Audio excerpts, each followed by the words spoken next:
ऐसे छोटे-छोटे सवाल हमको आने ही चाहिए। यहाँ पर देखिए कि सवाल क्या कह रहा है कि सवाल हर महीने एक आदमी 20 किलो चावल और 8 किलो गेहूँ खाता है। चावल की कीमत गेहूँ की कीमत का 20% है, जिसके परिणाम स्वरूप चावल और गेहूँ दोनों पर कुल मिलाकर 300 रुपये प्रति माह का खर्च आता है। यदि गेहूँ की कीमत में 20% की वृद्धि होती है, तो 300 रुपये का खर्च बनाए रखने के लिए चावल की खपत में कितने प्रतिशत की कमी की आवश्यकता है, यह देखते हुए कि चावल की कीमत और गेहूँ की खपत अस्थिर है। ठीक है दोस्तों, तो इस सवाल को हल करने के लिए हम जानते हैं कि जो हमारा एक्सपेंडिचर का फॉर्मूला होता है वो होता है प्राइस इंटू कंजम्पशन, है ना, यानी कि खपत।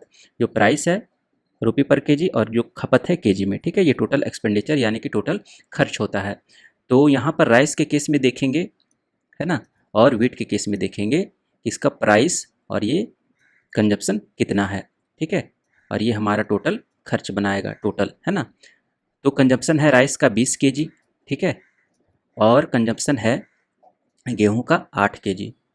और प्राइस कह रहा है कि गेहूं की कीमत का 20% है चावल का प्राइस, है ना। तो अगर चावल अगर गेहूं 5 यूनिट है तो ये आपका 1 यूनिट बनेगा। ठीक है दोस्तों, अब इन दोनों को मल्टीप्लाई करके जोड़ दीजिए और टोटल का सम जो है आपका 300 होना चाहिए। तो 20 गुना 20 प्लस 40 यानी कि 240। इधर 20 रुपये आ जाएगा, इधर 40 आ जाएगा, यानी कि टोटल 60 यूनिट का मान 300 के बराबर होना चाहिए। तो ये कितना हो जाएगा, 6 पंचे 30। ये हो गया 1 यूनिट का मान 5। ठीक है, तो प्राइस का हमारा कितना हो जाएगा।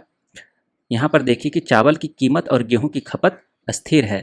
तो ये चावल की कीमत है ना, ये वाला, और ये गेहूं की खपत, ये जो है कांस्टेंट है, इसमें बदलाव नहीं होगा। बदल कौन रहा है, तो व्हीट बदल रहा है कितना, इसको 20% की वृद्धि किया, यानी कि 1/5 का वृद्धि करेंगे तो ये 6 यूनिट हो जाएगा। तो ये तो स्थिर है, तो 6 गुना 8, ठीक है, तो ये कितना होगा 48 यूनिट। 48 यूनिट, 1 यूनिट का मान 5 है, तो 48 पंचे कितना हो जाएगा 240।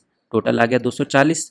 और हमको स्थिर रखना है कितने पे, 300 पे ही इसको स्थिर रखना है। तो 300 से घटेगा 240, तो हमारा रिमेनिंग कितना बचेगा, 60 बचेगा।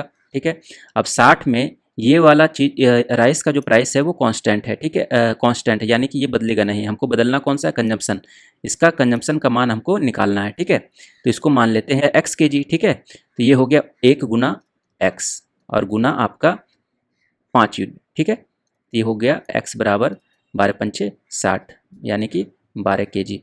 तो अब देखिए कि पहले कंजम्पशन था राइस का 20 केजी और कंजम्पशन अब निकल के आया 12 केजी। तो परसेंटेज चेंज कितना हो जाएगा, 20 में से 12 जाएगा, बटा कितने से चेंज हुआ, 20 से चेंज हुआ, गुना 100। तो 8/20 करेंगे दोस्तों, तो 20 चौका 80 यानी कि 40% आपका आंसर आएगा। ठीक है दोस्तों।